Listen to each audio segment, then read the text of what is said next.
Hello everybody, and welcome to another video. Today I'm doing something a little bit different, both in terms of subject and in terms of editing. First, about the editing. As you can see, I've left everything in real time instead of speeding things up. Instead, I just cut out bits in the middle to condense a couple of hours of work into 11 minutes. Let me know what you think. Do you prefer speed paint style or do you prefer this style? Next, I'd like to talk about this painting. This is actually my project for a Skillshare class I took. I've been following art YouTuber Arleesha on her channel Arleebean lately, which I will link below and in the cards. And she paints skin sometimes with this technique her followers have taken to calling rainbow skin. Basically, it's using 3 primary colors to paint skin, layering them so they produce a wonderful array of shades. The result is, of course, not realistic, but the effect is wonderful. I found out that she had a class on how she does it on Skillshare, and since I have a subscription, I decided to try it out, and here is my attempt. I won't explain the full details of what I'm doing. You can maybe look at what she does on her channel, or I will also link the Skillshare class she made in the video description so you can try it out if you have a subscription. I can sort of explain my thought process as I was doing this though. I used 4 colors of paint in this piece: quinacridone gold, Prussian blue, and pyrrole For the background, I used shadow green, which is the same pigment used in Perylene green by Daniel Smith, although these are all Holbein artist grade watercolors, which are the ones I usually use.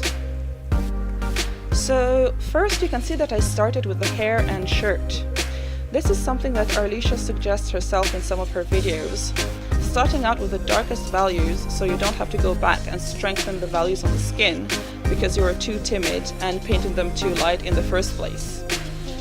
The first layer is red, which is something I usually do myself in paintings, using red to define areas of blush and higher blood flow, such as on the nose, cheeks, ears, and also I like to do the chin as well.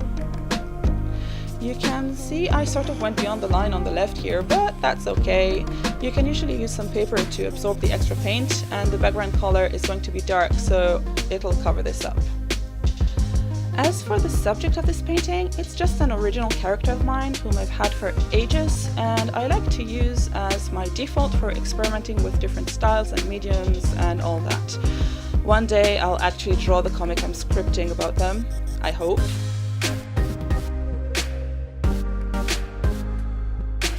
So here I'm adding blush also to the collarbones and neck as well, because I like doing that.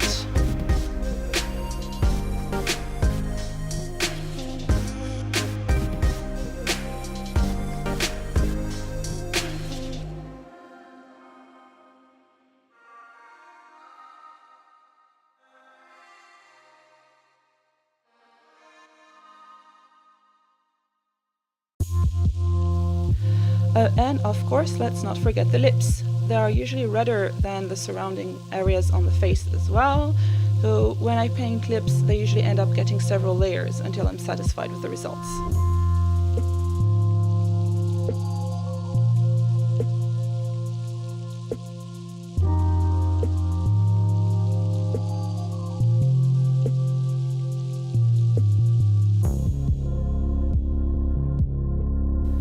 I'm putting down a second layer of red now that the first has dried. Watercolor usually dries a little bit lighter than it goes on the paper.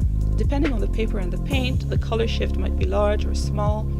Higher quality paper has a smaller color shift though, and that was one of the biggest discoveries I made when I switched to 100% cotton paper, and it was such a nice surprise. Okay, so let's speed through putting down the wash for the background. It's just a plain wash of shadow green with a bit of texture made with water drops and adding pigment while wet. I also tried to make it into a gradient for a little bit of added interest.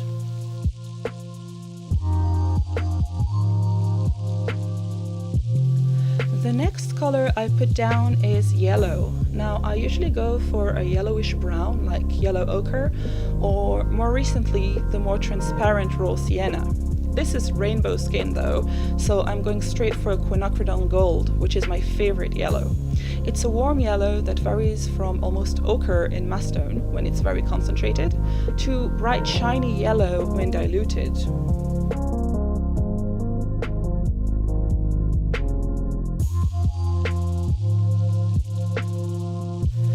I have to admit that at this point I'm completely out of my comfort zone. I'm trying to remember the instructions from the Skillshare class and remind myself it's not supposed to be realistic and just go with the flow and enjoy the adventure.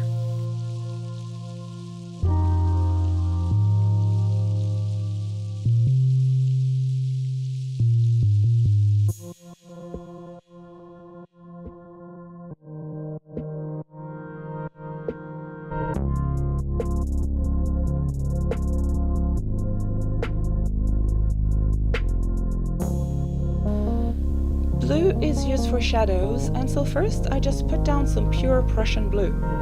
It was a bit too blue for me though, so I mixed it with a bit of red to shift it more towards purple later on. It's fine for the shadows in the eyes though.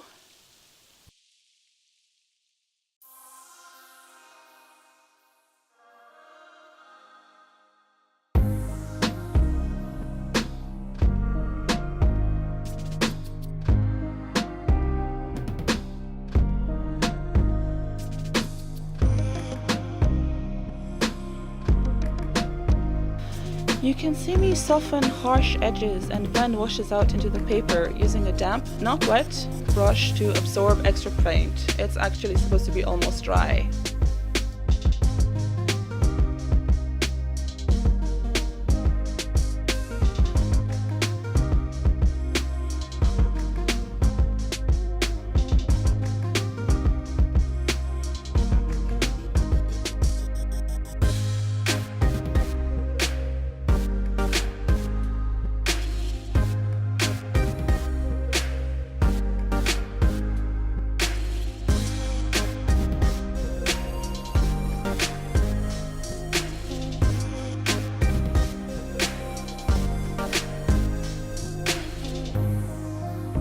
The shadow under the chin turned out a bit too blue for my taste at first as well, so I went back with some purple later on to soften that brightness and tone it down a little bit. And of course, let's not forget the ears.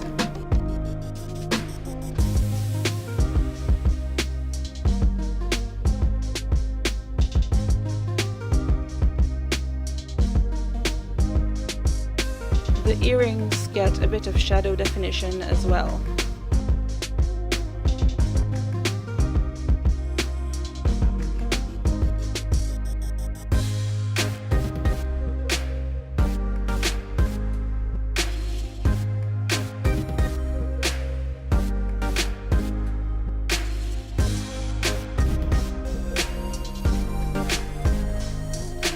Finally, I get to the eyes. I didn't use the shadow green for them, but I mixed the Prussian blue and quinacridone gold together for this rather lovely shade of green.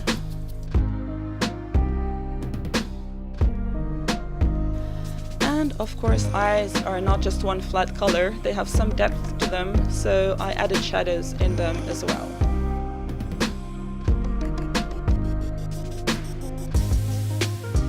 While adding a second layer on the lips, some of the red bled into the teeth, but that's okay, we can fix that, no problem. There we go.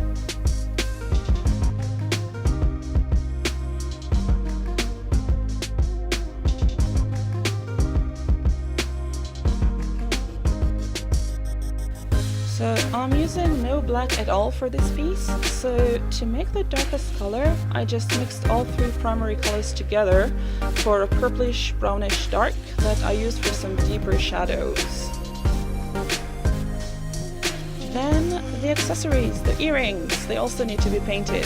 The line came out a little bit thicker than I intended, but I don't mind. I guess that's fine.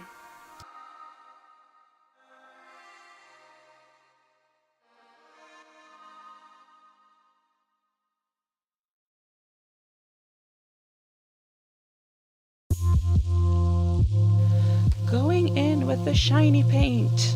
Ever since I got my Kodetake Storycolors Golds palette, I love adding shiny points of color to my paintings. Things that are metallic get the treatment, and sometimes some highlights. The shiny just makes me happy. Speaking of highlights, I'm adding them with white gouache and a tiny brush. I like this part. It gives some extra life to paintings. Then I remembered that my character has freckles, so I went back to add them with the dark color I mixed. So adding some, then softening them with some tissue paper, and then adding some more makes for a more natural look.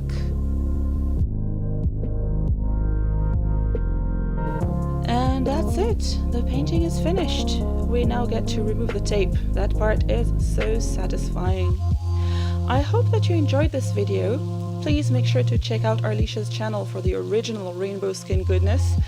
And if you liked my video, please give it a thumbs up and subscribe for more content. See you in the next one. Bye!